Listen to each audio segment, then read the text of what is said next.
Hello, and thank you for joining us. Today, we will be speaking with Dr. Camilla Power.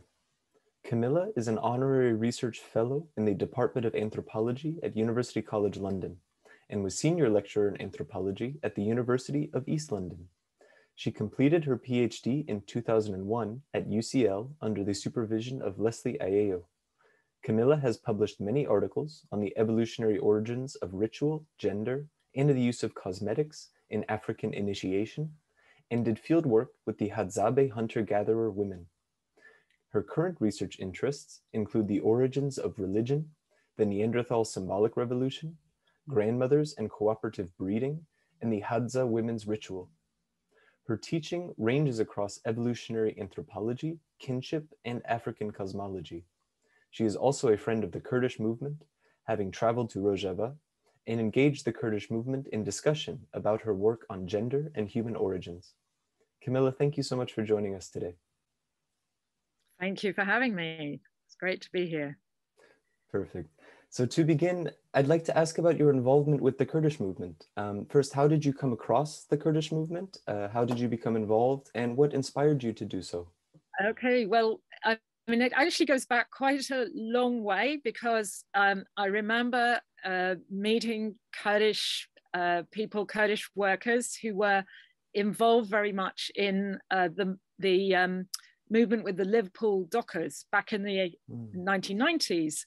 And many Kurdish people were supporters, and they joined demonstrations with fantastic banners, dances and singing, and they used to give such hospitality, you know, hosting lunches and so on for the Liverpool dockers. So that was really where I got quite aware of Kurdish issues. But a long time later, so that was back in the 90s, but a long time later, I was invited to an extremely exciting congress, a conference on genealogy, which was in Köln in Germany. And this was completely organized and run by women, and it was a huge conference. And it was just an amazing experience of women's organization and empowerment. Really, something like that would hardly happen in this country. And so this was early in 2014. And of course, it was in the early years after the revolution in Rojava, the autonomous administration. So I didn't really know much about Rojava until I joined that Congress. And then I started to hear about it, learn about it. I made a contribution in that Congress, doing a talk about human origins there. But then a few years later, I had the luck to have an invitation to visit Rojava as part of an academic delegation, a Ph.D. delegation. And so I took that opportunity. It was really fascinating. That was about 2 years ago, 2 summers ago now. So it was a most interesting experience, really very inspiring. So yeah, I've been aware of women's organizational, you know, the priority of women's organization as part of the Kurdish movement for quite a long time for that reason. So if I might ask on that note, when you became more aware of Rojava and the women's revolution there, as you said in 2014, the genealogy conference, was it primarily the women's issue and the women's movement that inspired you the most to become involved? Very, very much so, but I take that as a broad. I mean, the issue of women's oppression is one of the critical issues for enabling us to decapitate patriarchy and capitalism.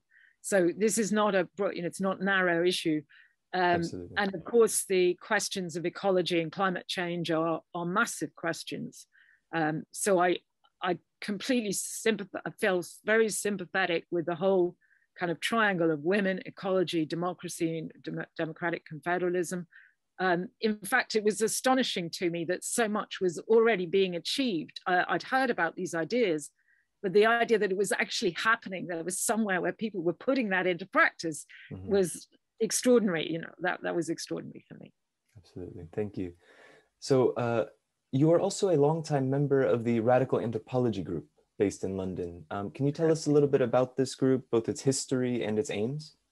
Okay, so radical anthropology is really the longest running evening class in London, maybe anywhere as far as I know, but it's more than 40 years old, of an open access evening class discussing the discipline and subject of anthropology, which is, for people who aren't aware of anthropology, it's really the fundamental question: what is it to be human?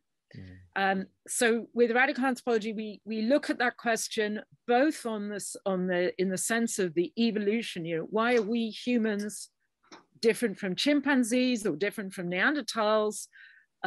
But also on the side of the social questions. So the big social questions like women's power or women's oppression. How are all the different ways that human cultures can organize themselves, organize families, organize sex, organize kinship all around the world. So it's really a very broad interdisciplinary, it's a venue. So it's meant to be open access. We've nearly always been in Camden, in like community centers, sometimes in working men's college, sometimes in pubs, upstairs in the pub. But these days, we've got our venue in University College London, which we hope to open up again now that we hope this winter the COVID threat is not so bad. Let's hope so. Yeah. It's really founded, Radical Anthropology is founded by Chris Knight, who's a close colleague of mine. And from his work around human origins, and his particularly on the work he did for his book, which is Blood Relations, Menstruation and the Origins of Culture, a really outstanding book on human evolution, which is available to people on LibCom. If you search for it on LibCom, you can get an ebook free. And yeah, that's kind of the founding document, if you like, for RAG. But it's very broad ranging. We have many speakers, experts on their topics, people like, for instance, Chris Stringer from the Natural History Museum. He comes every year. So we try to get the best speakers on a broad range of topics, and it's free to anybody to come along. And we think it's very radical, and that when anthropology is really, really pursued with a sort of in relation to something like genealogy, like it's pursued not on just the idea of that evolution belongs to men only, but actually no, you've got to think of women, you've got to think of children. Then that makes anthropology a very political subject, and it becomes a very challenging subject, challenging to the West, white supremacy, and capitalism itself, I would say, patriarchy and capitalism. Absolutely, and bringing this investigation into these deep human questions to the foreign social problems and trying to bridge that divide. Yeah, absolutely. Yes. So I wanted to speak a little bit more now about your work, which revolves largely around the question of human origins, as I said, and the origins of human culture. So you've worked extensively with Chris Knight, as you mentioned, as well as other colleagues, especially Ian Watts, on a theory of the origins of culture or a very humanity as emerging out of a revolution, and specifically the organization of women against men around the issues of sex and menstruation, including the use of the sex strike. So can you tell us a little bit more about this theory and your work? Okay. So many people say that revolution is against human nature. It's often said when people try to pose revolutionary ideas and communism and anti-capitalism, revolution is against human nature. We can't change human nature. But I'm afraid anthropology is actually going to teach us, if you really take a clear-sighted view without all the politics of capitalism, it teaches us quite the opposite, that we became human through a revolution, a social and sexual revolution. We became human in Africa. Africa is the home of our species. So I'm talking here about a dating of like 200,000 years ago, that we became fully human, all singing, all dancing, language speaking, artistic, religious, revolutionary, whatever you want to call it. And that's the kind of time scale of human culture. Now, I wouldn't put it in terms of women against men. It's not women against men, because after all, men are part of being human. Yes. But it is a matter of women's organization of society, their leadership in organization of society, to engage men in being highly cooperative for the support of children. Now, the issue is with our incredibly large brains, human beings, modern Homo sapiens, and also Neanderthals, that's another question, but we won't talk about Neanderthals so much, have these very large brains. And that means women, why does it come down on women especially? Because mothers are the ones who, they go through pregnancy, nourishing the fetus, they go through, after giving birth, they're giving, for hunter-gatherer women, it's 2 to 3 years of breastfeeding that child is, nourishing that child while the child's brain is growing incredibly fast. And then when a child is weaned, the brain is growing about the age of 4 years old, very, very fast, and that child has to be fed.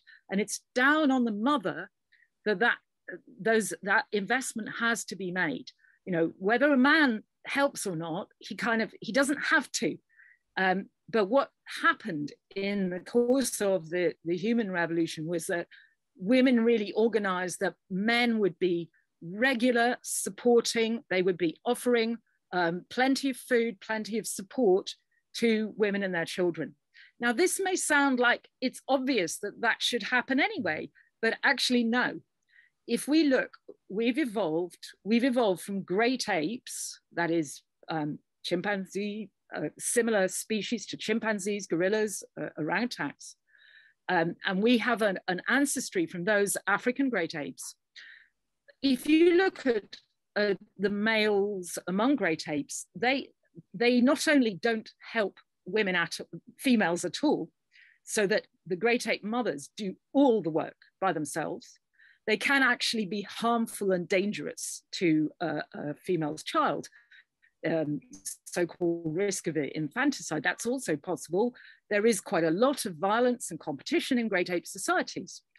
So something had to change in the course of human evolution to engage the cooperation of men, to engage them in the support of childcare. There's a massive switch over. And if we look, and I've worked with human hunter-gatherers, African hunter-gatherers of the Hadza in Tanzania, but if you look at African hunter-gatherers in general as kind of the prime representatives for what happened in the emergence of human culture, those men are doing hours of work, dangerous work, going out to do hunting, and then bringing back supplies to the camps. And those supplies get shared right around. Everybody has something. Nobody's ever left out. It would be unthinkable. Everything's shared. So this is a complete change. That is the real revolution, a complete change over from a great ape strategy to a human strategy. Now, of course, there's a long way in between. There's many millions of years. And there were strategies in the meantime of what's known as the grandmother strategy. There's a lot of study these days about the importance of the mother and her mother and the cooperation between generations of women, and also strategies of cooperative childcare. What really changes between great apes and our ancestors is that a mother among human culture, in human cultures, the mother's never alone. She doesn't, it would be a disaster for her to be alone with the baby, to have to do all that work by herself. A great ape mother always does that, but a human mother always has others to help her. So we are actually the babysitting ape, that we are the ape which can hand over the child to another person. And in a hunter-gatherer camp, a newborn baby will be handed around a whole lot of people, just several people within a day or two of being born. And that's normal. That's just what happens. And this could never happen with great apes. So there is a radical change, a radical shift in the whole way that human societies are organized compared to those evolutionary ancestors. Now, why there is tug of war between men and women is that, you know, males in evolution have been the leisured sex. They're not just going to get up and suddenly start working unless they're kind of pushed towards it. They need a bit of guidance about this. And the real problem in evolution is those men who want to be alpha males, the males who want to try and find females, fertile females, and monopolize those fertile females, and they don't want to do any work. So those guys are the problem. And that's where this whole idea of a revolution comes out of. Now, the men who are not alpha males, actually, they're on the side of the women. They want to help the women because they get many more chances of you know, sex and mating if they support women and against the alpha male. An alpha male is trying to monopolize like harems, like more than one female, and try and get one female pregnant and then go and find another female and get her pregnant. So in our evolution, and I'm talking about women especially now, I'm talking about the bodies of women now. Women's bodies are the evidence, if you like, of the strategies that women and our mothers in evolution followed. So we have, our bodies have sexual, we have bodies evolved in sexual strategies, mating systems. And the way that we've evolved has been to undermine alpha males as much as possible. We do not help alpha males at all. That's what happened in evolution. The situation today might be a different situation, but in our evolution, we didn't. The ways that we stopped the alpha males in their tracks, unlike chimpanzees, human females do not show when we are fertile. We have what's called concealment of ovulation. So a man usually isn't very good at telling when is a woman actually ovulating, when is she actually fertile. So nearly all through our cycle, we have sex or not. We can make our minds up. You know, this is speaking from a woman's point of view. So it's like, even though there are kind of ups and downs, men aren't very good at telling where a woman is in her cycle. Now, why does that undermine an alpha male? Because that means he's kind of got to hang around. He's not sure, is she fertile, is she not? He's got to waste his time, okay?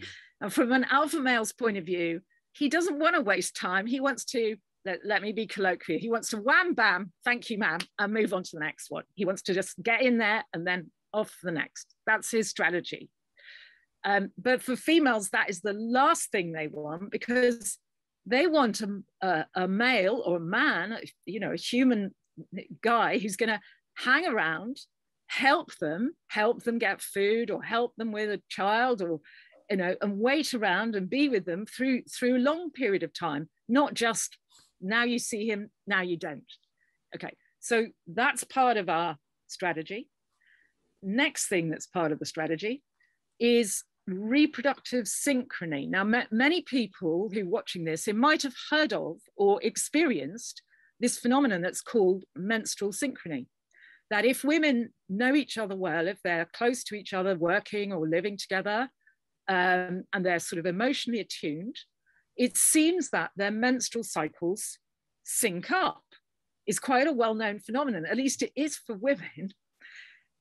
But many scientists, who often tend to be male, but yeah, throw some doubt about it. They say statistically, well, we're not sure it really exists, because you know, it's like women notice it when they sync up, but they don't notice it when they don't. So it's like, does it really exist? Is it just a subjective phenomenon or objective phenomenon? So science hasn't been able to answer that question. But there is a good evolutionary reason for synchrony.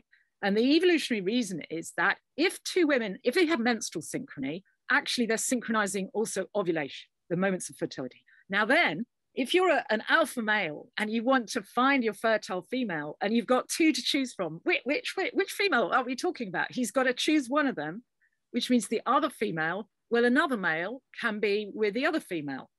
So what that's doing is undermining the alpha male from being able to keep 2 females or 3 females. It stops that. So it's like an anti-harem strategy by the females. So again, it's bringing in those males who are going to be helpful instead of just, you know, exploitative. Okay. So we could say it's killing the alpha male. That's the strategy, is killing the alpha male. Now, there is amongst hunter-gatherers from Central Africa, the Bayaka, the women have a special song, a slogan, if you like, and they say this, they say, 1 woman, 1 penis. They insist they are not going to be in a harem of 1 big guy who thinks he's so big that he can manage with 2 or 3 females. They're not going to have it. Now, in other societies in nearby in Africa, near the Bayaka, who are farming societies, it often does happen that a man who's got some land holding, he has 2 or 3 wives. But amongst hunter-gatherers, it doesn't work. Hunter-gatherers are very egalitarian, and basically every man has a wife each, every woman has a husband each. And that's kind of the basis of the egalitarianism. So we can see that women and men who are willing to invest, actually they share a lot of interest in common against alpha male. So now there's one more signal to talk about, and that's really telling you about this whole revolution thing. And the signal in our bodies, which is coming from evolution, and there are all kinds of reasons why it evolved, is menstruation. Now, menstruation is something that people, you know, it's hard to talk about. People get very worried, for particularly scientists, you know, they're the ones that have a lot of taboos as well. But across many cultures, menstruation is a very taboo area. And there are reasons for that. But if we just go to the biology, if you have in hunter-gatherer culture, a group of women in a camp, and some of them are pregnant, some of them are breastfeed to a couple of years, and then some of the women, there might be menopausal, so they're not reproductive. Some of the women might be menstruating. Now, from the alpha male point of view, which of those women is he going to choose that is likely to be fertile? Well, a menstruating woman is not fertile straight away, but she's fertile within a week, a few days. So from an alpha male point of view, go for the menstruating woman or girl. She is the one who's likely to be soon to be fertile, but the pregnant woman or the breastfeeding woman, not so much. So you can see how menstruation in that situation, it actually sets up a situation that could cause conflict between the females who are pregnant and breastfeeding really need support and help from the males. But this menstruating female is kind of a threat that could attract the attention of males because now she's soon going to be fertile. And amongst the males, if you want the males to be cooperative and have solidarity, well, suddenly this menstruating female should be, you know, she might be one that they're all kind of competing for. So menstruation's a problem. It's an issue. It's something that needs to be addressed. And what we think is that in the revolution that made us human, women had a special strategy that dealt with this question of menstruation and turned menstruation as a biological signal into something that represented sacredness and taboo. And that is the basic source of menstruation as a taboo. And they did this by fundamentally joining any woman who is menstrual, join her and her signal of blood, make it into a bigger signal by using color or pigment or cosmetics, and then say, we are taboo, our bodies are sacred, we are on strike. We call it a picket line. You can talk about it in sacredness or in a kind of workers' language of the picket line. And they are, again, it's a matter of stopping the alpha male. An alpha male who's trying to bust through that picket line and get to the female who's actually menstruating, they need to stop him at all costs. They need to say no. And again, if you think about the interests of the other males, the males who aren't trying to be alpha males, they are interested because that helps them, because the females who are using this strategy of the taboo, the sex strike, and saying no, they're kind of creating the first morality, the first sexual morality, that's saying, no, we're not having sex with you. You are not giving us what we need. And therefore we are going to be, we're going to be joining with those men who are respecting us. So this alliance starts to happen of the women with the men who respect that taboo. And that's what we find with hunter-gatherer women and men. Menstrual taboos are very important in these hunter-gatherer cultures. They organize hunting and the rhythm of hunting for. And in addition to that, the menstrual taboos are connected to the sky, to cosmology, to the moon. And women's cycles are related to the moon. So you begin to get a rhythm in terms of the work and sex and ritual of the dark moon is associated to blood, to taboo, to menstruation. And as the moon becomes lighter and brighter in the sky, men prepare hunting, and they go hunting when there's light in the sky, when they're able to follow animals for several days. And by the full moon, they should bring home kills. They should bring home the meat, which then gets shared to everybody. Now, women who've made this sex strike, who've made this lineup and said, you can't touch us because we're bleeding.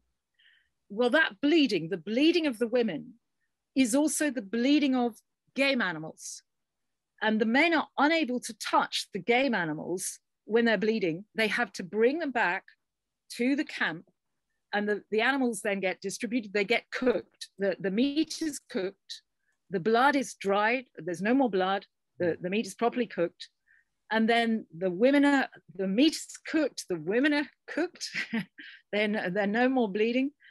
And then everybody can enjoy the feast, celebrate the feast, and everybody can enjoy sex. So it's a kind of rhythm of ritual, no sex, feast, after the hunting, the feast, and the relaxation of taboos. So that rhythm is underlying the religion of hunter-gatherer, of African hunter-gatherers, Bushmen hunters, Hadza, Central African hunters. And that means, because those lineages of African hunter-gatherers go back deep time to our origins as humans, that means this is a very ancient way of life for human beings. So we say this women's sex strike, establishing taboos and establishing respect, that the body is sacred, is fundamental to a human way of life. Women's solidarity created men's solidarity and kills the alpha male, is one way to say it. The other point to make is my colleague Ian Watt's work. Ian is an archaeologist, and he has researched the archaeology of the Middle Stone Age in Southern Africa, especially. So this is a record that goes back almost 500,000 years. It goes 200, 300,000 years. And what he researches is the record of red ochre. Red ochre is earth pigment, and especially iron oxides called hematite. Hematite, the name comes from the Greek word that means blood. So it's blood-colored oxides. And there is a deep time record of, this is the very first medium of human symbolic culture. And it's a relic of a ritual tradition, a tradition of ritual that goes back right to the beginning of our human species. And it is really the first art, but the first art is on the body. The first art is painting our bodies and creating this ritual space, this ritual other world where the sex strike is in command. This takes our sort of the main aspect of our understanding of how women led the way in the human revolution. African women particularly led the way in the human revolution. And as humans came out of Africa and they moved right around the world, they move up into the Middle East, into Europe, into Asia, in the Americas, into Australia, everywhere that humans, everywhere Homo sapiens, the human species went, they had red ochre. Red ochre was absolutely fundamental to their culture. So that's come down all the way, so Aboriginal Australian culture, all the way to this day. Similarly, the Bushmen in the Americas, and the record is there for in the archaeology. That's a potted history. Thank you very of much. The sex criteria.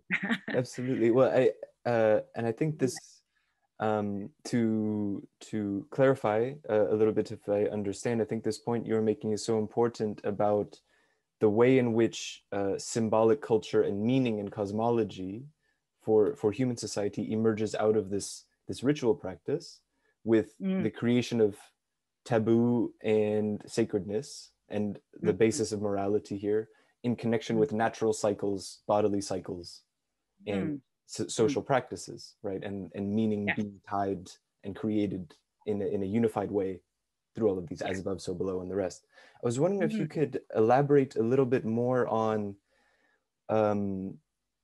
what this says about the division of labor in hunter-gatherer society, and this notion of the symbolic order being kind of guiding the political economy, if we can call it that, of hunter-gatherer society.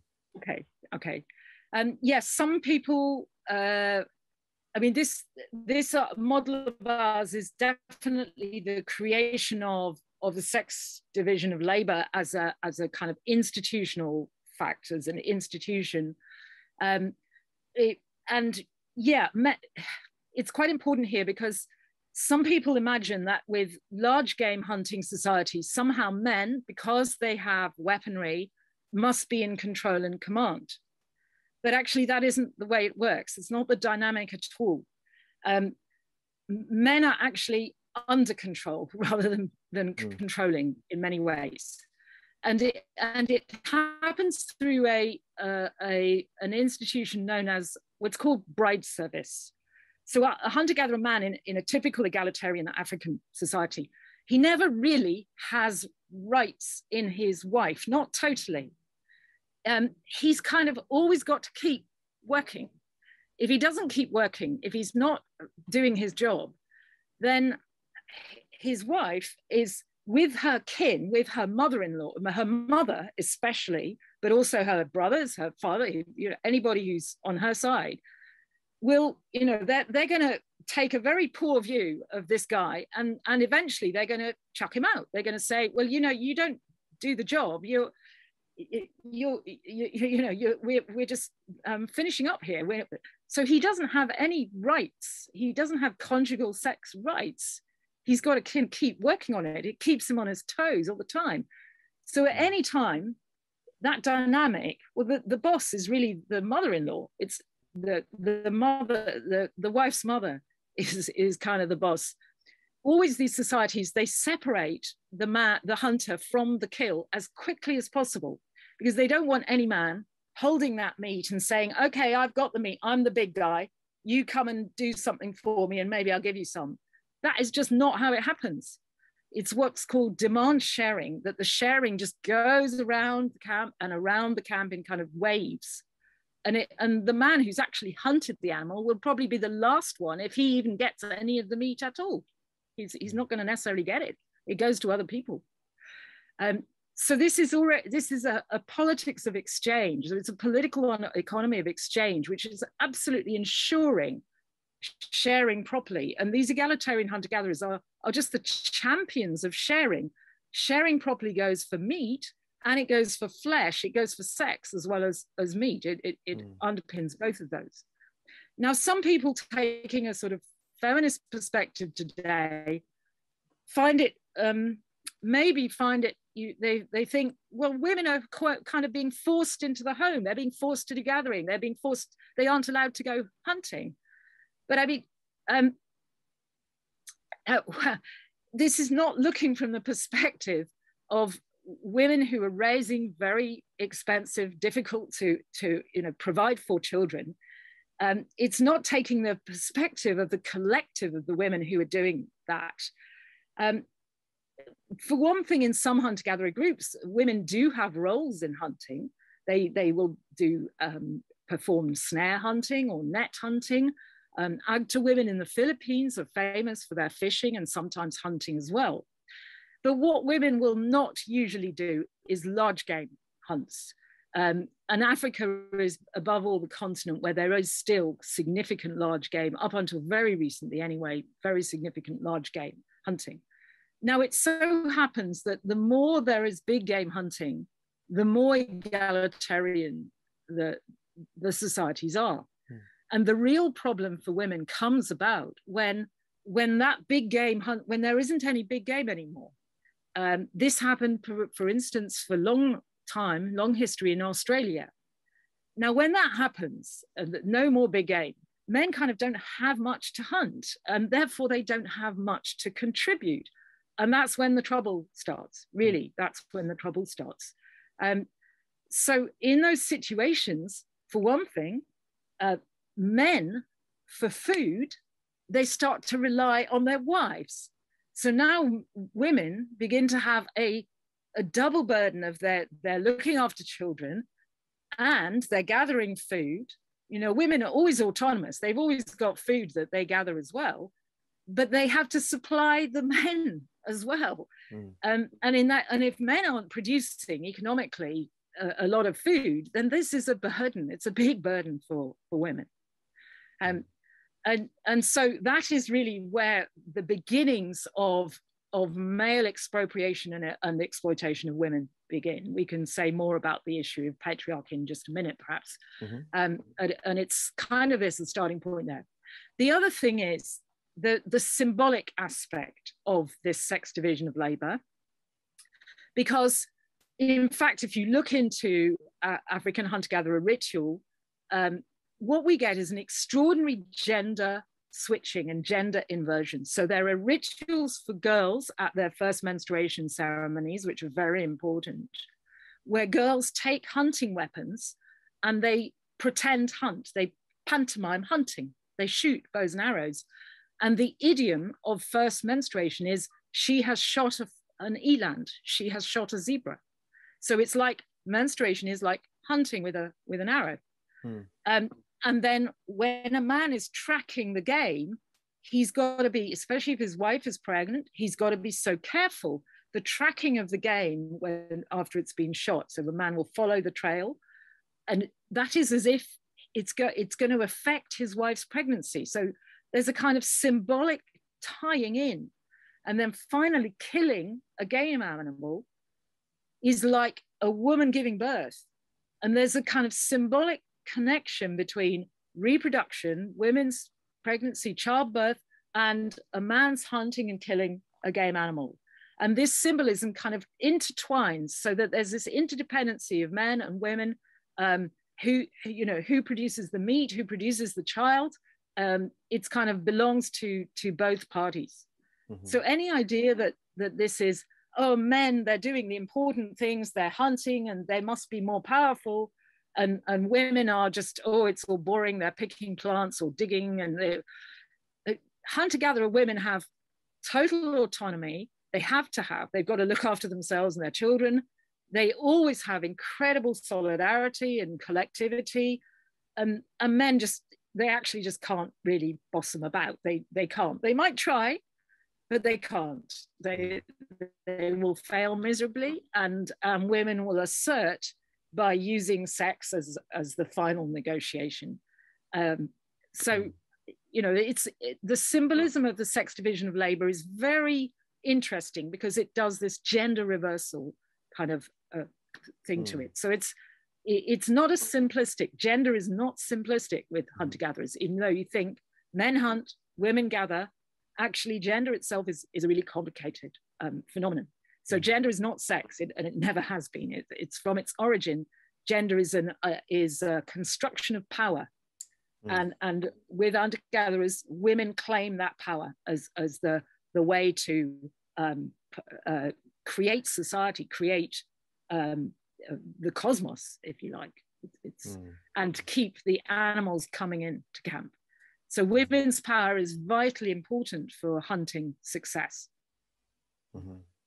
Yeah, what I hear in the way you're describing the symbolic tying in of different practices, it's really like a lived holistic cosmology, unified symbolic order, organized around, really, you could say, the means of reproduction and these mirroring of cycles between the cosmic and the social and the human. Yes. But so as you... I mean, it sounds... Go on. Well, it sounds very idealistic, and probably this isn't ideal. You know, actual hunter-gatherers in the real world, they won't necessarily be waiting for the time of the moon to hunt the animals and so on. However, the people I work with, the Hadza, actually are really still, right up to almost today, using the lunar cycle for their hunting purposes. Their major ritual, their key religious ritual, is known as epime, and that can only happen during the darkness when there's no moon in the sky. And women perform the singing and the clapping. It's a very beautiful polyphonic singing, with the women performing that as a solid group. And they're men who are sitting just away, so they're not mixed, they kind of segregate. The men dance as spirits, as epime spirits. And there's all kinds of secret sort of interaction with a special language interaction of the men and the women. But this dance, which is at no moon, must create the atmosphere of healing, and that everything is going to be good for the hunting that's coming ahead. And then as the moon gets bright in the sky, the tactic that the Hadza use, especially for hunting animals, is to use water holes. They hide, they build hides by water holes, and wait for the animals to come, particularly in the dry season. The animals come at night under the moonlight, and humans need to have light. Our eyes are very poor for night vision, and we need to have light. A hunter has to have light to be able to, he's quite close to the animals at the water hole and he can shoot. But the major reason why the moonlight's so important is that lions and big cats, and in our evolution, you know, there were very ferocious big cats. They can see incredible night vision in the darkness with no moon. And if a hunter is out at that time in the no moon, it's too dangerous for him. He will get hunted. Everything goes in reverse. He gets hunted by the lion, or the animals will charge at him because he can't see properly. So Hadza hunters really do relate their hunting to that lunar cycle. And implicitly it's related to the women's menstrual cycle, because a Hadza woman will say, if you ask her, when are you going to menstruate? She'll look up at the sky and say, well, she'll look at the moon to tell her when she's going to menstruate. So they just have this implicit idea the moon is related to the menstrual cycle. So it is kind of cosmology, but there is a material reality as well in there. Absolutely.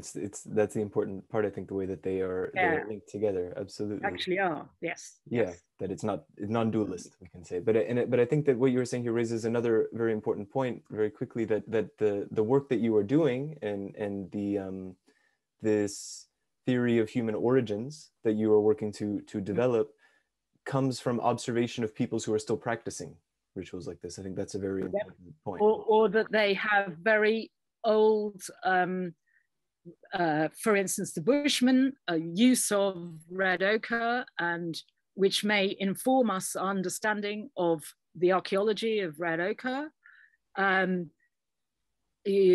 practices among the Bayaka, with research by our colleague Jerome Lewis, is this concept. I'm sorry, I got unstable. Maybe you can hear. You're all right. Yes, that was good. Aquila is an idea. It connects the woman, the moon, a man, his hunting, with fertility in general, and with the conservation of the forest. And the whole thing is underpinned by an idea of, you've got to, if everybody shares properly, if everything is shared equally, things will go well. the forest will be full of animals, there will be abundance, and women in relation to the moon, the man's hunting, everything will go well. So these are fundamental cosmologies. They're just part of the religions of these hunting people. And that's telling us about very ancient religious practices. And just remember the time scale here. Mm-hmm. If we think of world religions today, which have arisen under patriarchy fundamentally, they're 4,000 or 5,000 years old. But these hunter-gatherer religions are going back more than 100,000 years. They're going back into 200,000 years potentially. That's how old. And we can kind of find the evidence for that in the traditions of the ochre, the red ochre in the archaeology. And that's our fundamental evidence, as well as looking at the religions of hunting, gathering African people today. That's how long it is. Thank you. And so maybe, as you've mentioned a couple of times, we can transition to ask for you to say a little bit about how you view the emergence of patriarchy. And I understand, as you said, this operates at a very different time scale than the area where you are studying. But if you could say a little bit yes about this.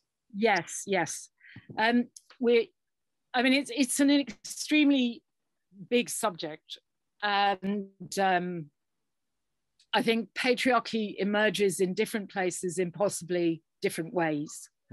And so it's hard to make generalization, but there are definitely certain important features that you're likely to find wherever patriarchy does establish itself.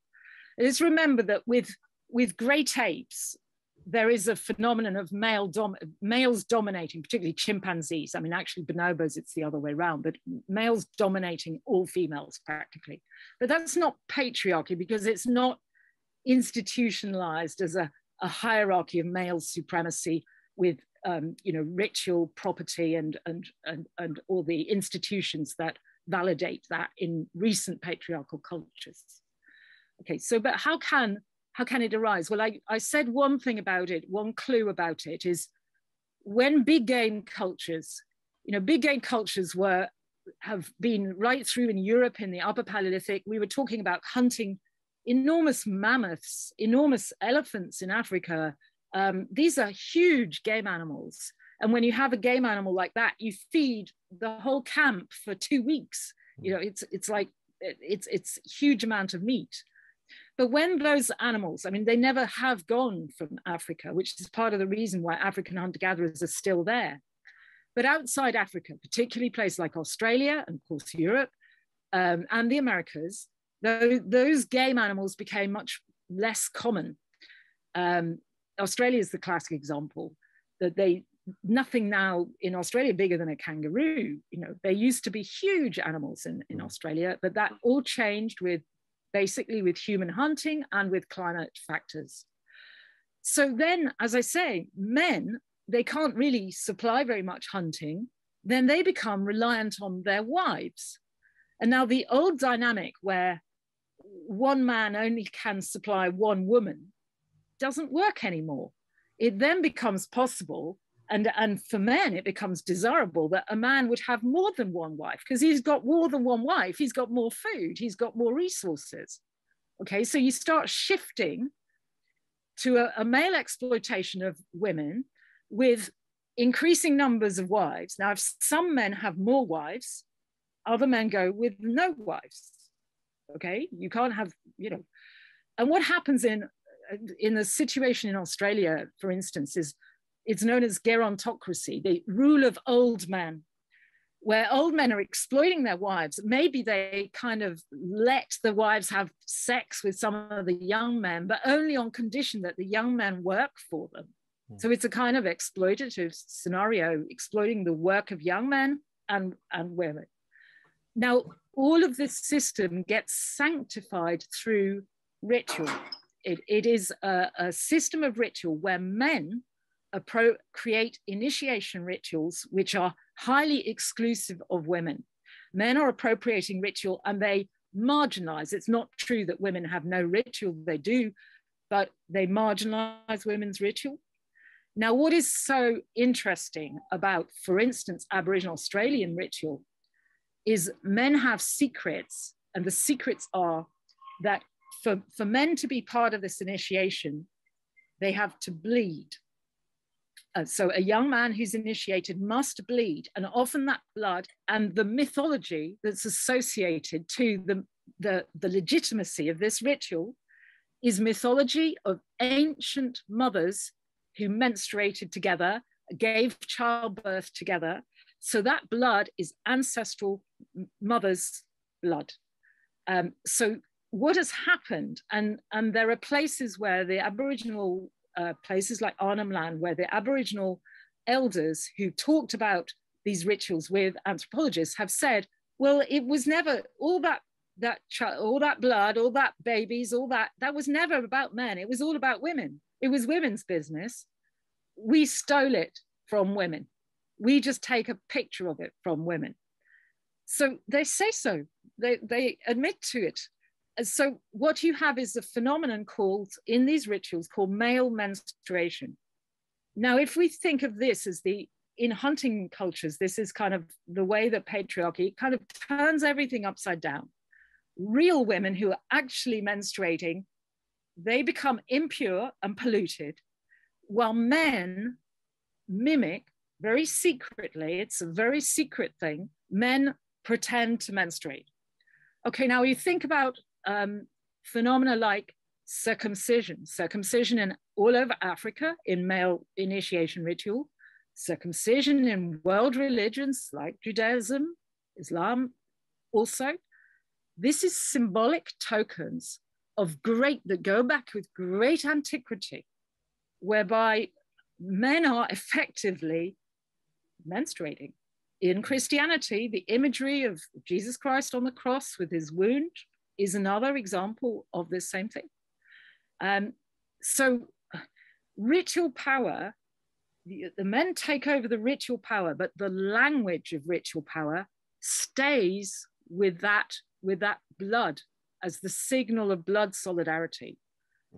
So men use ritual as a vehicle of takeover, and then they justify being able to expropriate or privatize or control women sexually and so on. Now, this is talking about hunting and gathering peoples, maybe hunter horticulturists like Papua New Guinea peoples, where there's a lot of male menstruation. It's a very common phenomenon in Papua New Guinea ritual, also in the Amazon. But if we're thinking about a patriarchy that's kind of perhaps more well known to people in terms of the arising of states in the Middle East and so on, or even if we're thinking about patriarchy in African conditions, this is very connected to the onset of domestication and control of large livestock, cattle. For instance, if you look at Africa, where there is cattle, societies in Africa tend to be patrilineal. The lineage goes through men. Women come to marry. Women are brought to the patrilineage in exchange for many head of cattle. Remember that cattle, the origin of the word capitalism is the head of cattle. This is like the most fundamental unit of value that then creates more value. So these large livestock are absolutely critical. And in these cattle societies become intensely patriarchal. Women have to leave their kin.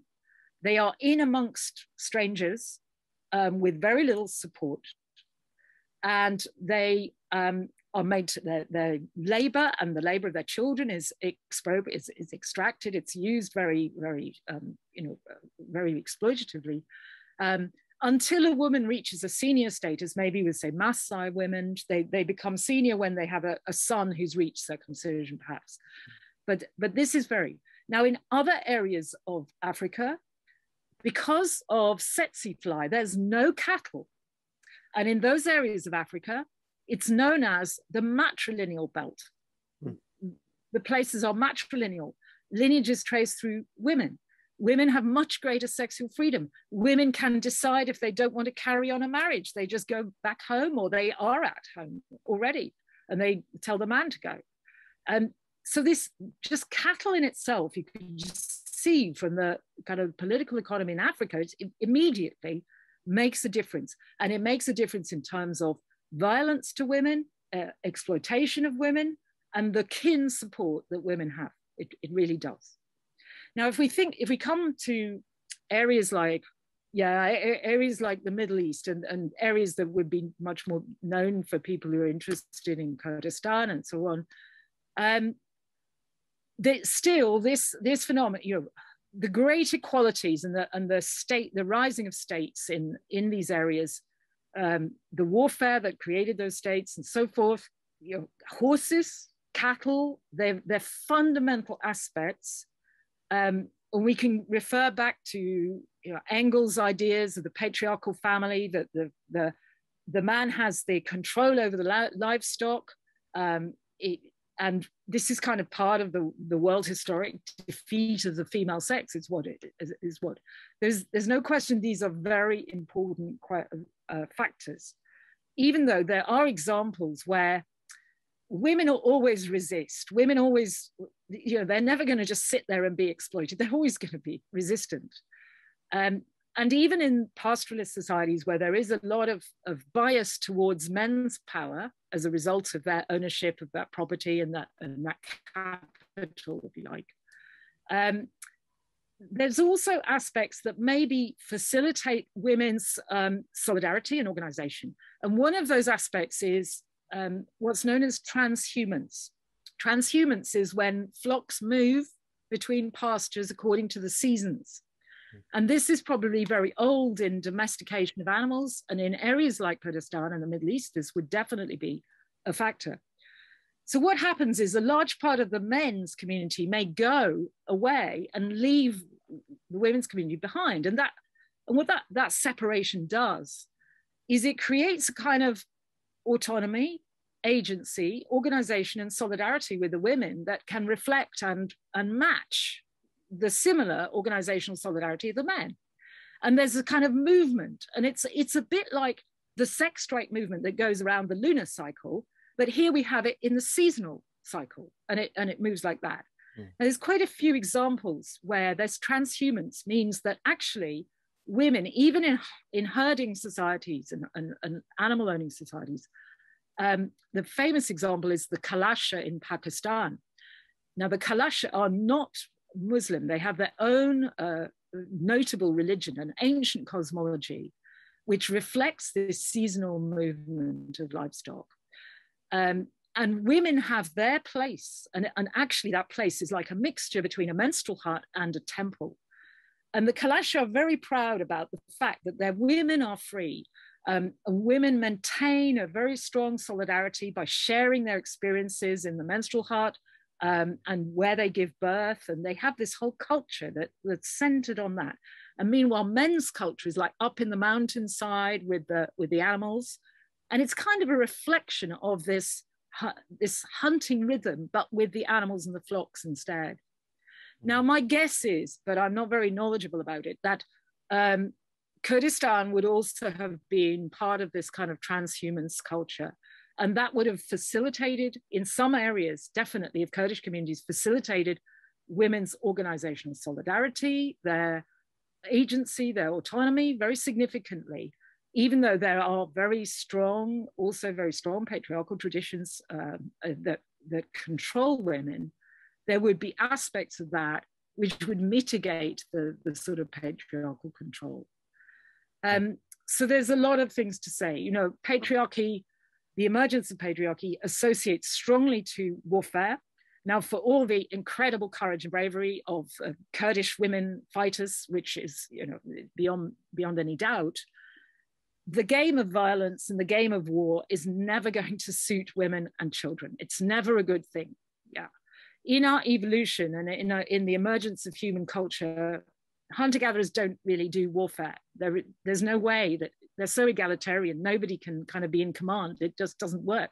People just run away. They don't want to fight. That doesn't mean there isn't any violence. It's just they don't line up against each other with armies. It's just ridiculous. So warfare was never part of our becoming human. Warfare is something that arises much more recently in history. And if you have warfare, if men are taking, hierarchy, you have hierarchy, men are claiming high rank, men are fighting for resources, including women and slaves.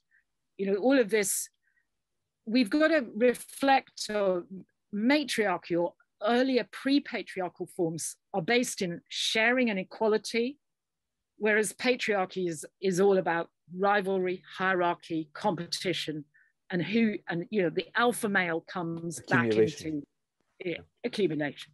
Mm-hmm. And the alpha male comes back into it. But we can't forget the role of ritual, because ritual's the critical aspect, really, that legitimizes. No human culture really ever says might is right. However much, you know, men or lead, you know, these great alpha males were seizing resources, grabbing, killing, massacring to make their empires and their states. They had to have some way of legitimizing what they were doing in the name of some kind of, you know, God or sacredness or something. And that runs as a kind of red thread all the way through.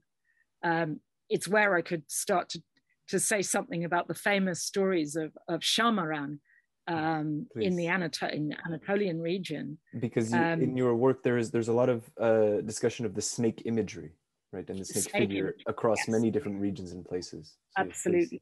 It belongs, the snakes and dragons, they're really, the snakes and dragons are kind of the same, the different versions of the same ideologies, belong on all the continents of Earth, maybe not Antarctica, but apart from that, everywhere humans are. And, you know, but usually if we think of dragons, we think of killing the dragon. But who's doing that killing? The one who kills the dragon is a patriarchal hero. And the one killing the dragon is making the world safe for patriarchy. That means by chopping up the bodies of women and their kin, women's clan solidarity, the blood solidarity of if we call it matriarchal clans, and we have to be careful about that word matriarchy, because matriarchy is not like patriarchy. Matriarchy is matrilineal, matrilocality, matricentricity, if you like. Egalitarian. So it's much more egalitarian. It's much more about sharing, whereas patriarchy is all about rivalry and competition. Now Shamaran, this amazing image, which I saw so much when I visited Rojava, and was claimed by the women's movements of Rojava, like the Jinwa, the women's village. They would have the paintings of the queen snake, Shamaran, and the genealogy research centers. They would have this imagery of Shamaran on the walls. Shamaran is really an emblem of women's and clan solidarity, of collectivity. It's an emblem of beauty. She's this queen of snakes who has a crowned head with beautiful jewels and many eyes. She doesn't just have two eyes, she has many eyes, and decorated with jewelry is it jewels or is it eyes? Decorated with scales, and her little feet are like little snakes. So she's a composite creature of all these snakes. And she's not just she's also got a tail with a crown, which is like a king tail. So she's a queen and a king. She's like combines all the genders as well.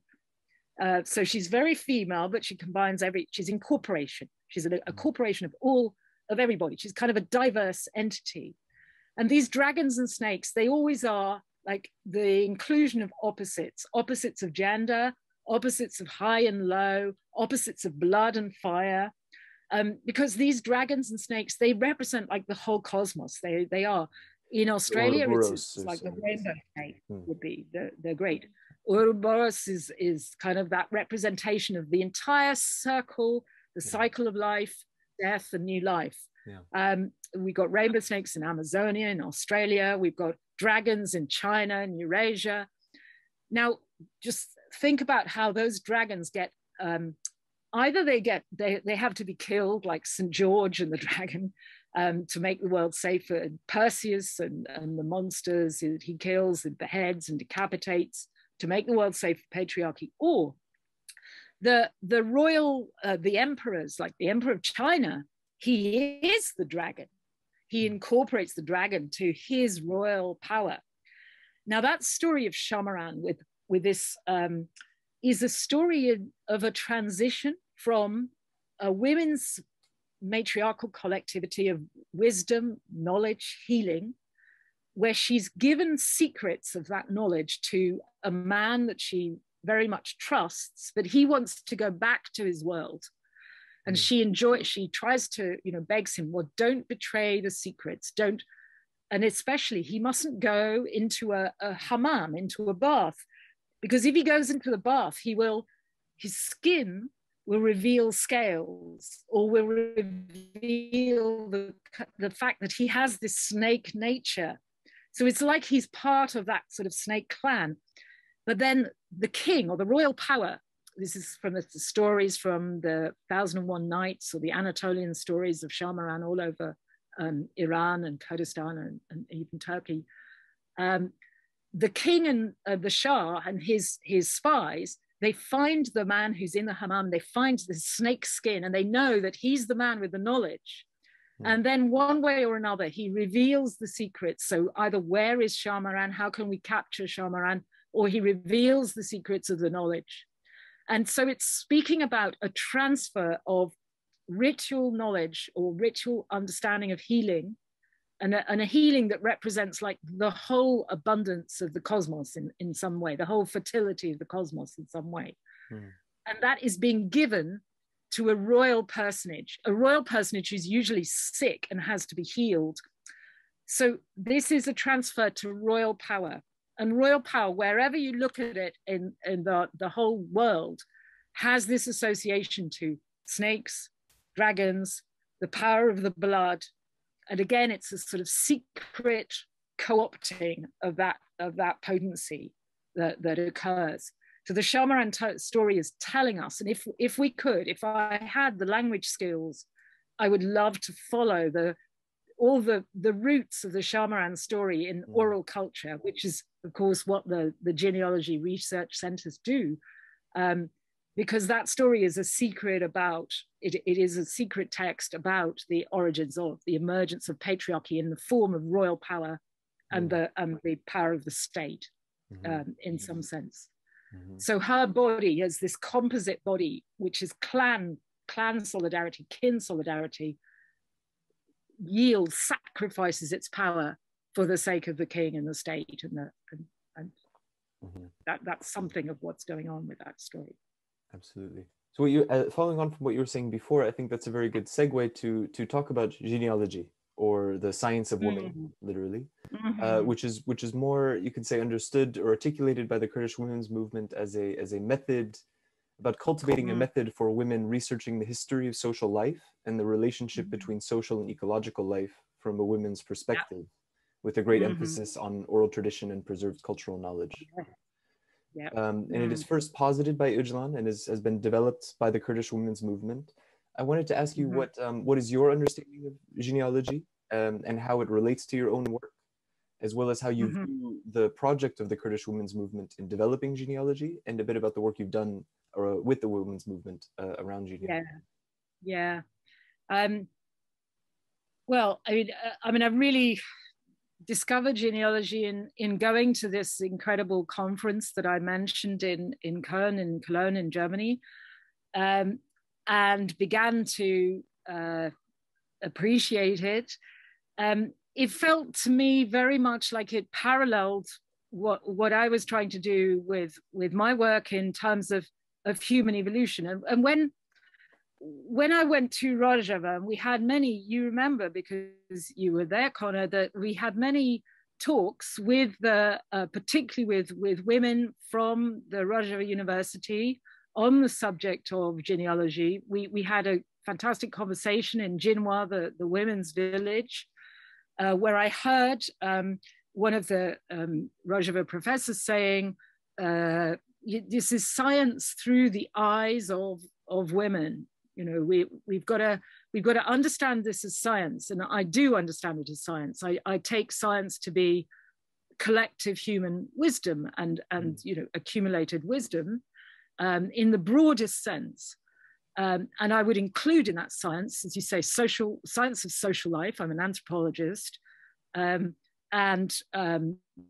oral culture, indigenous contributions to science. It is not just to be seen as science narrowly in a kind of web type of perspective.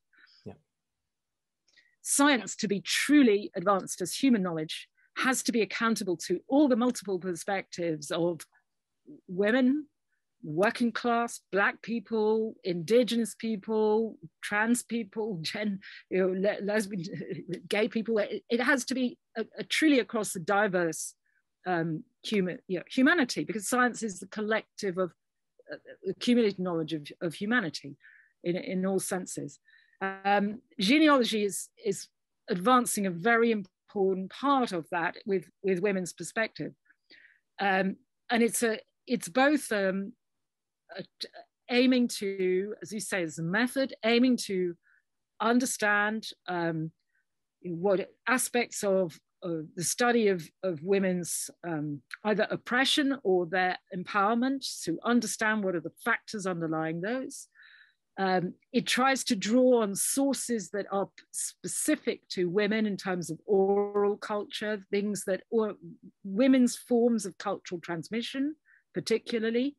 And above all, it's trying to remove the bias which a narrowly conceived science that is so much biased in terms of, under capitalism, under patriarchy, so much biased in terms of a very white, a very male perspective, without accountability to understanding women's perspective. Now, from my point of view, all the work I've done around human evolution, even before I came to that work, before I found out about radical anthropology and their theories, I was engaged in the problem of women's oppression. Is it the case that women have always been oppressed? It's part of our nature. It's just human nature.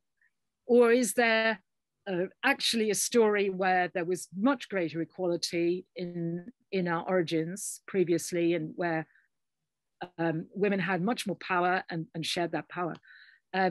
So this was always very important to me, and I reached for texts like Engels, Origins of the Family, Private Property, and the State as part of the education.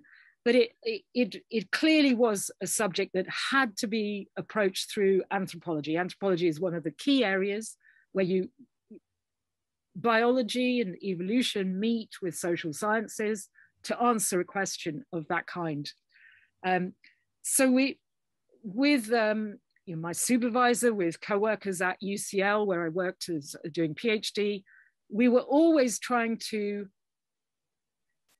turn around the man-hunter models that only see evolution in terms of what men did. Mm-hmm. And quite clearly that was a completely inadequate approach to the whole subject of the emergence of humans. Because what came down on women in terms of raising children, the energies that they required to raise these very large brain children, quite clearly women's roles and women's strategies in evolution were fundamental. They were just so fundamental that women always made sure that they could look after their babies. That's part of evolutionary story. So that really is the story of evolution. How did women support their babies all the way through? How did they work that out? And so we can completely turn around, and we get a picture now in human evolution where feminist models like the grandmother hypothesis, the importance of grandmothering as part of evolution. There's a whole field of research about how important grandmothers are to children's survival, children's thriving, there's a whole array of study done by many researchers. Cooperative childcare, that we are cooperative childcare as compared to other great apes. There's a whole field of study. So it's becoming, human evolution has now become about hardworking grandmothers, babysitting apes, areas of kind of women's sexual strategies like what's known as partible paternity, whereby actually two men might share paternity, which is a very common strategy in certain areas of the Amazon. It's often how it works. So it's kind of gone miles and miles away. The focus has really gone away from man the hunter. Yeah, men's hunting is very important. But the idea that man the hunter is the one that's dictating everything and controlling everything is just it isn't there. Instead of man the hunter, we've got all these other roles of more subordinate males being helpful, issues of ritual, issues of singing, dancing, shamanism, healing, and all this kind of thing. And so, yeah, that women's perspective, it's not about making science ideological and saying science should only find these results.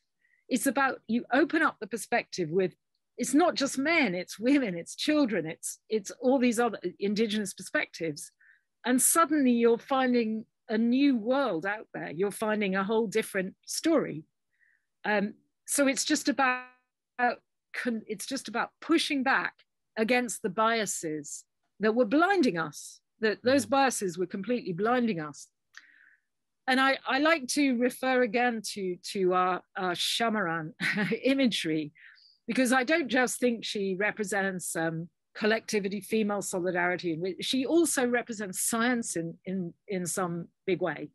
And that's why the genealogy centers use Shamaran as their imagery. She represents this body of oral knowledge and oral culture and literature, orature. But she also, there's something special about the imagery in Shamaran, because the motifs about Shamaran, they're about beauty, but it's knowledge. That is science. And why does she have knowledge? If you think of the word for dragon, drakon in Greek is about all seeing. You see everything, you can see everything. Now Shamaran has this motif of the eyes. She has many eyes, or they're the eyes of the little creatures that are part of her. And even her scales are made as if they're like eyes. It's as if she has she's a body of eyes of these multiple perspectives. Now there's something special about human eyes that we should mention, because human eyes are different from the eyes of great apes. We have what are called cooperative eyes. And this comes from the shape of the eyes, whereas ape eyes are like round, human eyes are long, almond shape. This is for all humans in the planet. And we have the white background with the darker iris and color of the center of the eye. And what this does is, as soon as you're talking to somebody, you are looking at them in the eye. You're looking at, are they looking at you? They're listening to you. They're listening to your thoughts, and you're understanding what you're thinking by seeing what they're thinking of. This is what's known as intersubjectivity. We do mutual mind reading with our eyes. From a very early age, babies are following the eyes to follow what are they looking at, even before they can talk. And this is actually part of the whole development towards a child's language, to be able to cue into what are people interested in, what are they looking at, to understand what they're thinking. Now, why don't apes have eyes like this is partly because they just don't trust each other, because their systems are systems of dominance fundamentally. To allow another ape to know what you're thinking is dangerous. You just can't. The society is too competitive. But for us humans, the sign in our body that we developed in egalitarian societies is our eyes. It's quite straightforward. We would never have evolved these eyes if we had not had that egalitarianism. So it's like the mark of our egalitarian matriarchal past, actually, those eyes.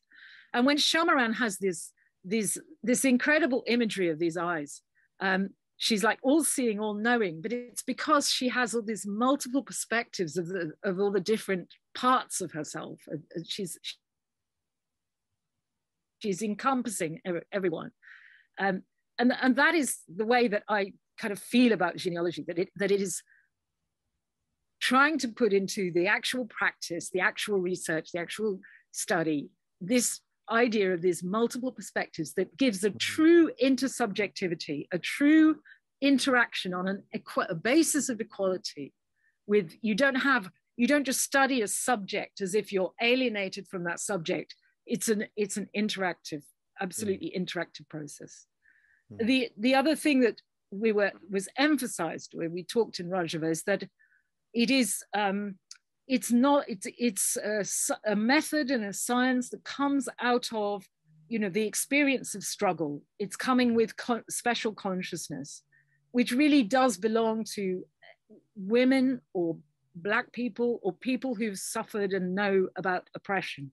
That consciousness is a different kind of consciousness where there's been struggle against that oppression. It's another kind of consciousness. And that is a vital aspect of this your method of science, that you're kind of coming from below to try to achieve a unifying perspective that truly unites humanity. It doesn't just look from one side or another side. It gives something to humanity. That's absolutely right. And another important dimension, I think, is that the significance of genealogy trying to cultivate this idea of a women's perspective, or looking at these things from a women's perspective, ties a lot, it seems to me, to what you were saying before about your work, that there's this very deep history of women and organized collectivities of women having a special role in preserving and transmitting knowledge of ritual and culture down. Yes, very much so. Absolutely. I mean, we can take just is one of the ways of thinking about this, because it's very hard to think of timescales of 50, 100,000 years. We're used to thinking that 3,000 or 4,000 years is ancient history. Yeah. But I'm here talking about prehistory, that's geological time. But if we think from a perspective of our species, women won. And the reason we know that is because we're here. Women won, and in the process of winning that revolution, there are many, many great inventions historically, like the wheel or printing press or steam engines. But I mean, when we're talking about the human revolution, we mean language itself, art, music, song, really, I mean, we mean everything that makes us human. Yeah. So women won that battle. In winning, they weren't taking power over anybody. They were incorporating men and children into that. It's not like a one to defeat. Yeah. It's one to create a totally different society, a totally different world. Yeah. Now, in recent time, patriarchy, men have sort of won. I mean, they've won a lot. They've done a lot of oppressing certain men, some men who've taken power and control at the expense of many other men who haven't got that power and control. But so that if we look at a sort of Neolithic timescale, patriarchy has kind of won that one, except things are changing through women's resistance and organization and their allies and the men that ally with them. There is change. And so there's this difference of timescale. Now, why this matters for our kind of revolutionary future, to know about this story and to use methods like genealogy to understand this story of human evolution, is that that long-term understanding that actually we won that revolution. If we won that revolution, then this world, I mean, today we've got Extinction Rebellion out on the road trying to, produce resistance against the capitalism and the climate catastrophe. We don't have any time left to argue this one. We need another revolution that defeats patriarchy and defeats capitalism to create the possibility of women ecology and democracy that can save the planet. and women's leadership, not at the expense of men, with men. And we can do that because it's in our nature. Our bodies, our minds, our hearts, and our souls were created by that revolution.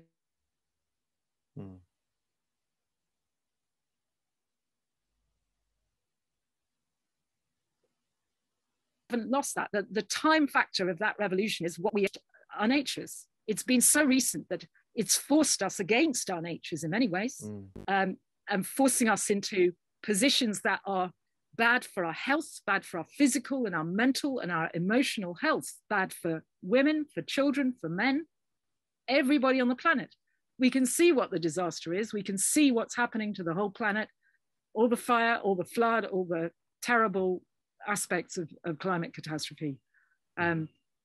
So we do need these stories about how we became human to know that we are human. We can do that. It's possible for us because it's just part of who we are. And sometimes we may feel daunted by capitalism and patriarchy, but actually it's kind of a blip in time. It's a blip. It isn't the whole of human history at all. And we need to know that. Absolutely. This is such a fundamentally important point, I think, both concerning, trying to understand who we are by where we have been and what we can be, how we got here. And I think you were exactly right in terms of the importance of situating, you can say, the revolutionary task that lies before us today at this time, by understanding how we came to be human in the first place out of a revolution. I'm wondering if you could say maybe a little bit more. Of course, we live in very different conditions in the 21st century as we're at this time, but are there things that you think we can gain by situating ourselves in this time scale or in this view of history that can provide an insight into where we have to go from here? Yes, I'm sure we can learn huge amounts from hunter-gatherer people, indigenous people in general terms that we need to listen to. I mean, right now, the vast majority of the biodiversity of the earth is curated by people who are living indigenous and sustainable lifestyles, and we've got to acknowledge that and really reckon with that and turn our ways back. But this is not a matter of loss. This would not be a matter of our losing our comfortable lives. It shouldn't be seen in negative senses, because all the ways that hunting and gathering and indigenous peoples live are the ways that nurtured humanity. They're ways of sharing, they're ways of playing, they're ways of laughing together, they're ways of cooperating. Children, childcare where children never get punished. It's just an unimaginable thing to punish or beat or hurt children. And that kind of understanding that violence is something that just doesn't belong in a close human society is something that is so important for people's mental health, for people's support. We could draw on so much. I keep saying that we still are, in our bodies and our minds and our emotions, we still are hunting and gathering people. We aren't that far away from it. There is a quintessential human nature that belongs to us, and that we would find nurture in there. The other thing to say is that there's no way that I'm saying that we need to go back to hunting with bows and arrows. This is not a sort of Zerzan primitivist position whatsoever. There are aspects of the ways that hunter-gatherers organize their social and sexual lives, which are actually very modern. With hunter-gatherers, marriages readily break up. Children get cared for by stepfathers, step-parents.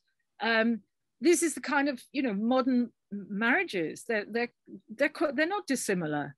But what is always made sure of for hunting gathering is that children have this strong emotional stability from the relatives that they don't divorce. You don't divorce relatives. You don't divorce your brother or your sister or your kinsfolk.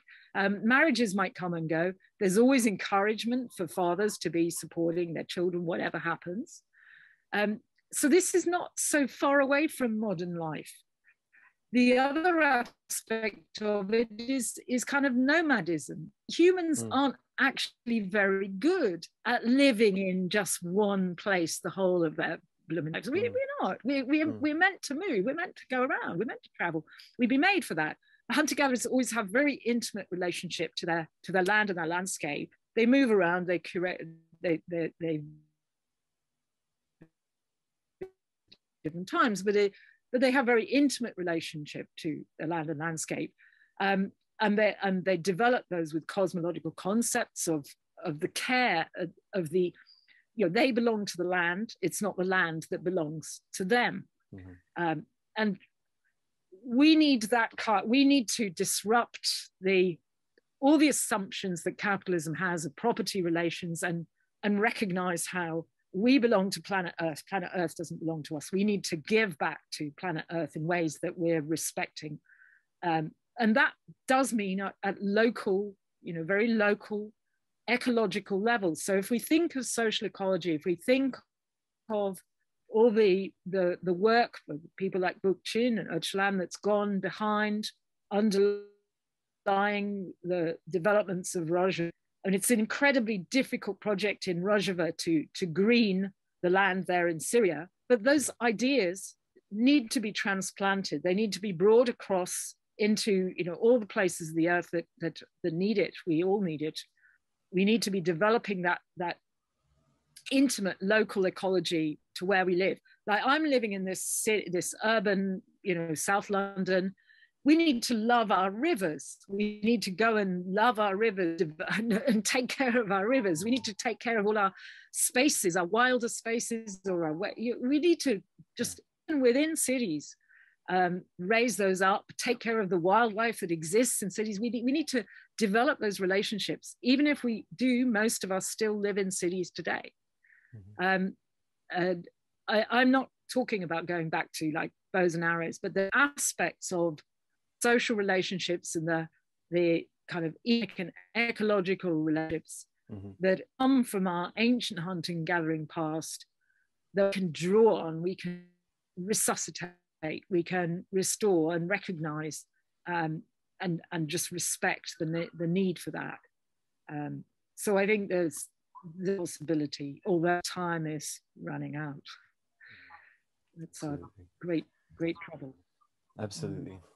To transition a little bit, as you mentioned, I wanted to ask you about the writings of Ocalan and the perspective of Ocalan, okay, who deals extensively with questions concerning early society, the focus primarily on later periods around the Neolithic revolution, and advocates a view of early society as matriarchal, egalitarian, and discusses the emergence of patriarchy as stemming from what he sort of discusses as a male counter-revolution, based on the collaboration of men in the areas of political authority, which is the elder or chief, gerontocracy, ideological and mythic authority, or the shaman, and the organization of the means of violence from hunting. And he talks about the constellation of these three figures, and affecting a process following the Neolithic revolution that Ocalan, using the term from German sociologist Maria Mies, calls housewifization. I'm wondering if you could talk a little bit about your perspective of Ocalan and the Kurdish movement's views on these issues, and how it interacts with your own views on the subject.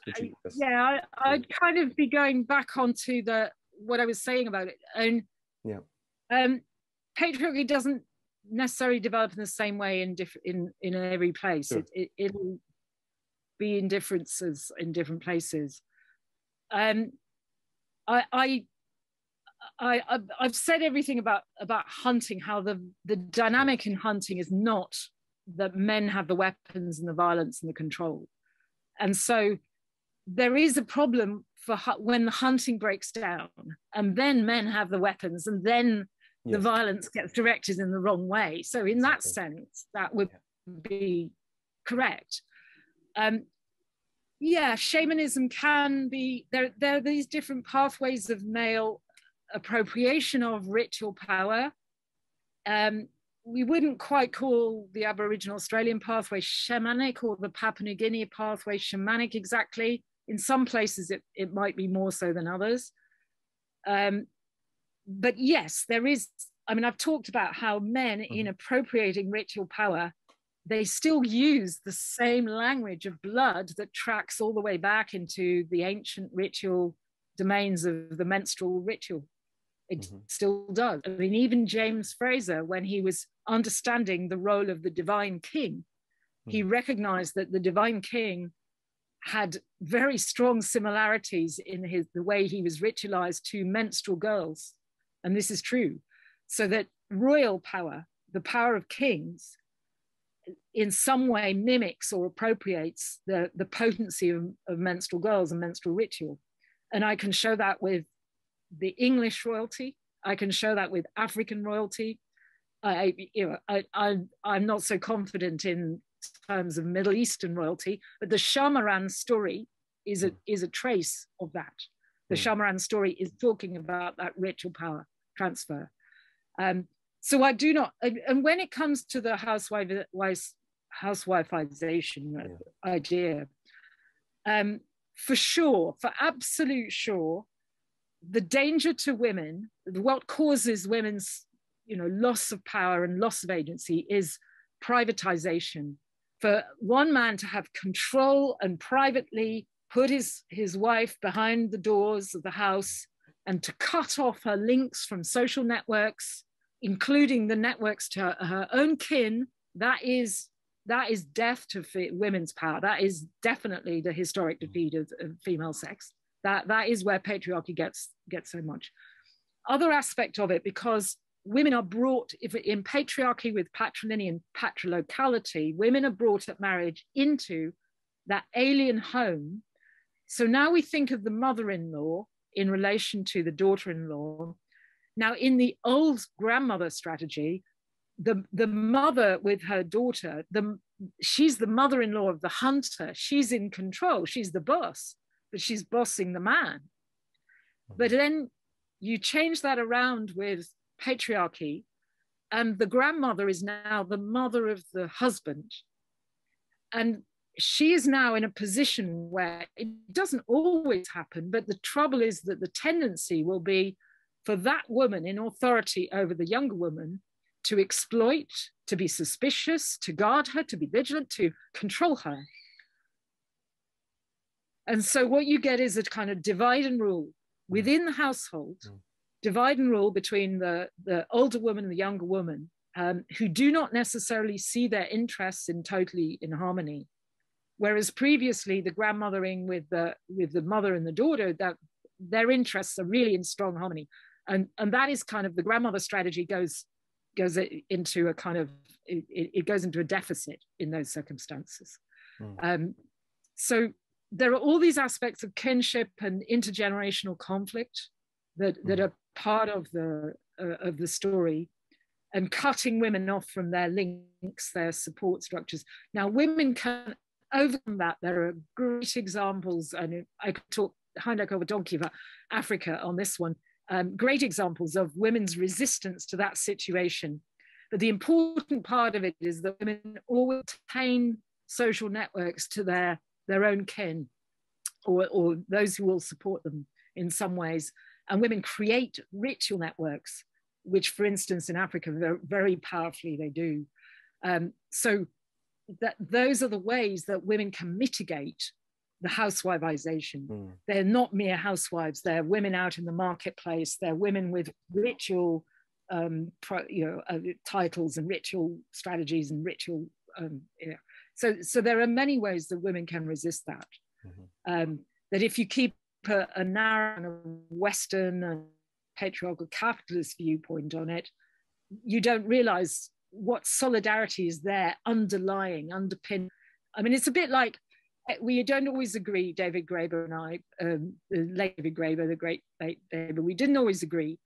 But he always, understood that kind of to keep capitalist world turning, you kind of have to have a communist nature. Humans need a communist nature to keep the whole world turning. It's cooperation.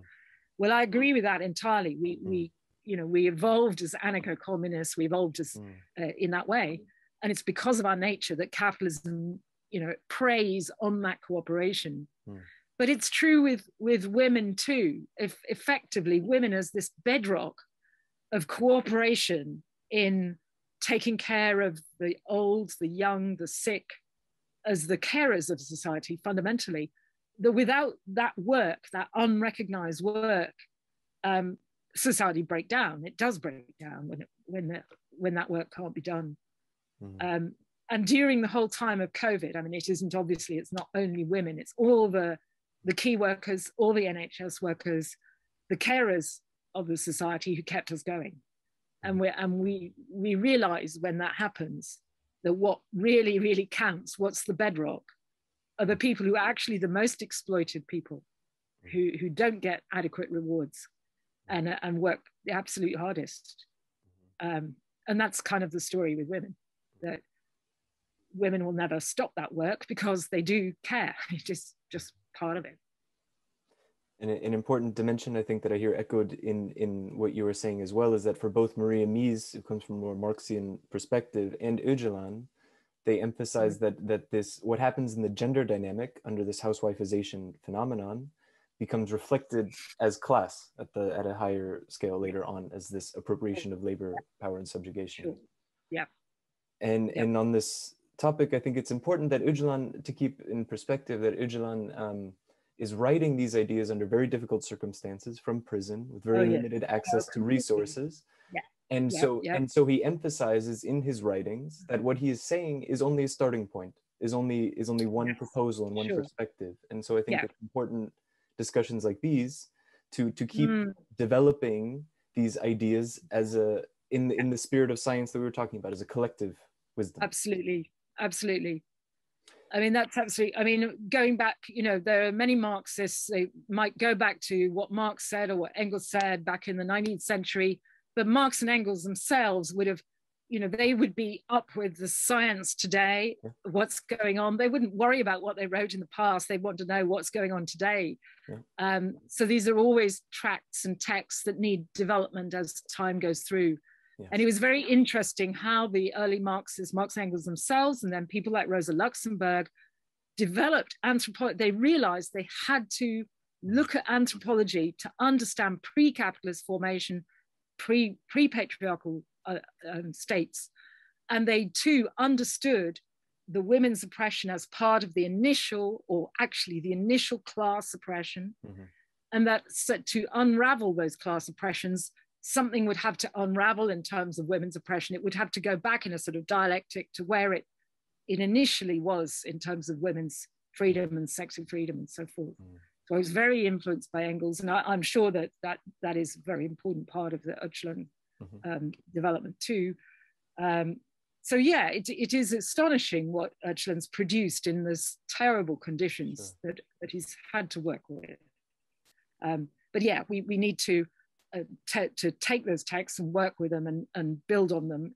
That's the work of genealogy, it is to you know, go on ahead with research. That it's a living practice. Yes, absolutely. Sure. You mentioned earlier the examples that there are various examples from around the world of women's strategies of resistance in overcoming and challenging these imposed structures of patriarchy. I wanted to ask you how you view the efforts of the Kurdish women's movement in their own strategies, particularly the autonomous self-organization strategy under the Kurdish women's movement. The Kurdish movement is like the great example for us. I mean, whether we're talking about Rojava specifically and the amazing developments there, or Bakur, the Turkish Kurdish women's development, HDP, and so forth. This is so.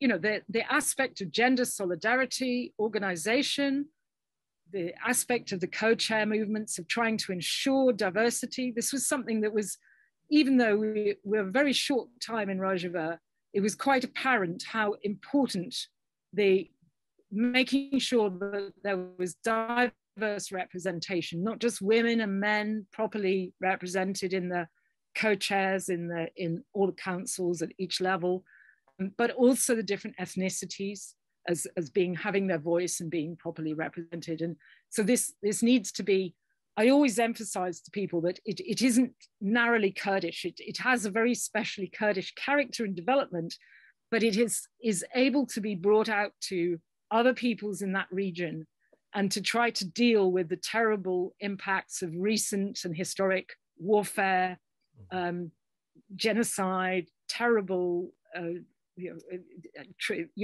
terrible suffering of the various civilian populations in that area. And it's the need to recognize that we cannot, this building of to one ethnicity or one religion is just, it's just rubbish. Yeah. We can't possibly solve the planet's problems with that attitude. We need ways to work together that are sharing culture, sharing language, sharing ritual, sharing counsel, and sharing wisdom.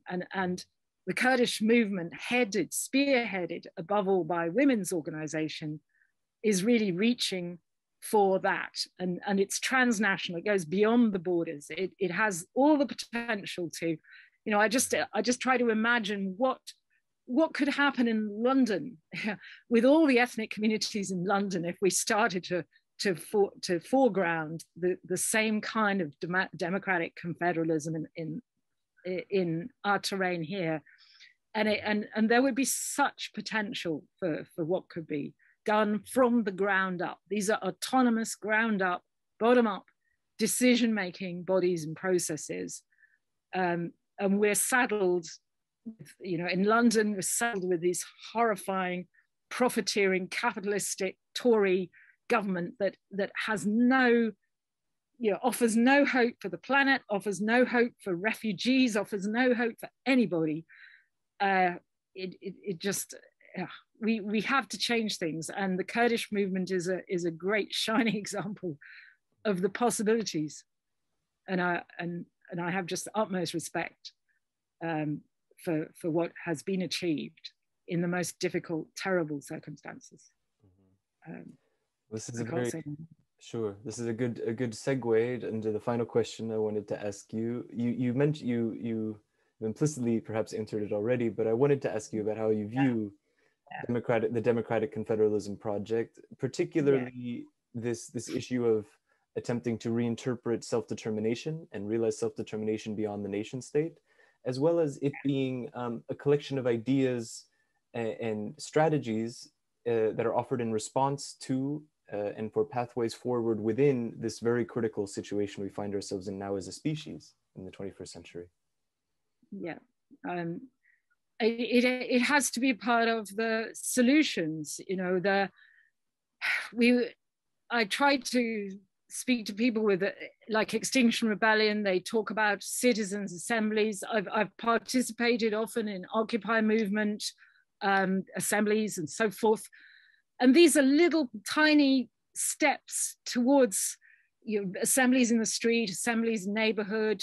They're little tiny steps towards the kind of forms that are being regularly put into practice in Rojava's experience in drastic warfare circumstances.